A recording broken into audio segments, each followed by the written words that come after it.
मतलब उन्होंने स्वीकार कर लिया ना, उन्होंने स्वीकार कर लिया कि 15 साल में सबसे ज़्यादा चर्चेज बने। और कल भी मैंने आपसे कहा था कि जब कोई एक समुदाय के लोग जिस स्थान पे नए स्थान पे यदि निवास करना शुरू करते हैं तो वहाँ उसके जो पूजा स्थल है वो निर्माण कर ही लेते हैं, चाहे वो मंदिर बनाए, चाहे मस्जिद बनाए, गुरुद्वारा बनाए, जैत खान बनाए, चाहे गुड़ी बनाए, वो सब हम लोग अपने पूजा स्थल बना ही लेते हैं। इसका मतलब ये है कि 15 साल में चर्च बने, मतलब पहले वो क्रिश्चियन बने तब जाके चर्च बना। तो रमन सिंह जी ने या पुरंदेश्वरी ने स्वीकार कर लिया तो उनके शासनकाल में सबसे ज़्यादा लोग क्रिश्चियन बने और वो चर्च बने। तो फिर धर्मांतरण का ये राग अलापना बंद करे।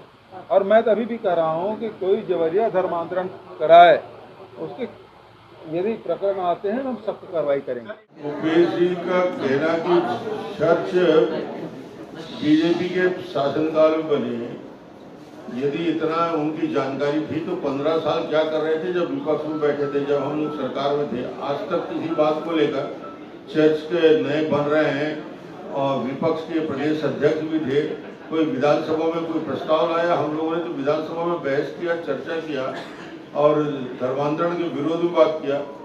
कभी धर्मांतरण के विरोध में उन्होंने एक शब्द कहा और चर्च का विरोध आज यदि उनके मन में आ रहा है, कम से कम ये भावना तो जागृत हुआ है।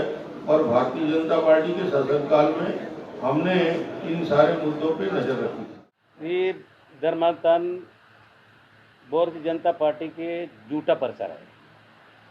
इनके पास बस्तर के लिए कोई मुद्दा नहीं है।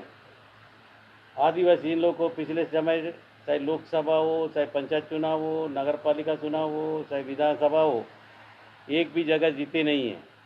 इसलिए इन लोग जातिवाद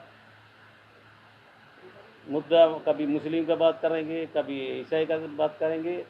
अभी हमारा बस्तर में आदिवासी लोग बहुत आगे निकल गए हैं, पढ़े लिखे हो गए हैं, समझदार हो गए हैं। कोई आदिवासी ज़बरदस्ती ईसाई धर्म नहीं होगा। ये भारतीय जनता पार्टी चुनाव का प्रोपेगेंडा है, कुछ नहीं। आदिवासी बेल्ट में और ग्रामीण इलाकों में धर्मांतरण बड़े पैमाने पर होने की खबरें पिछले कई सालों से सुनाई दे रही है।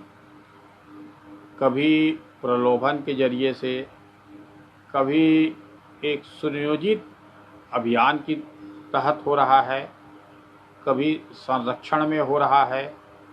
ये बातें कभी जबरिया तरीके से भी हो रहा है। धर्म का परिवर्तन कराने की कोशिश उन भोले भाले ग्रामीण लोगों को, उन आदिवासियों को, अनुसूचित जाति के लोगों को, जनजाति के लोगों को, पिछड़े लोगों को एक अलग अलग तरीके से सपने दिखाकर धर्म की आड़ में वर्चस्व बनाने के लिए और प्रलोभन के जरिए धर्मांतरण की खबरें ग्रामीण इलाकों से, आदिवासी इलाकों से आ रही है। और ये कोई अभी नहीं, पिछले एक दशक से सुनने आ रहा है। तो ऐसी स्थितियों को कहीं न कहीं पर संभालने की कोशिश सरकार की भी होनी चाहिए, सामाजिक संगठनों की भी होनी चाहिए, धर्म गुरुओं की भी होनी चाहिए और समाज के लोगों को होनी चाहिए। कि पहला उद्देश्य जो होना चाहिए वो समाज में बेहतरी का, सभी वर्ग को उन्नति का, सभी वर्ग के जीवन में एक सार्थक परिवर्तन का प्रयास होना चाहिए।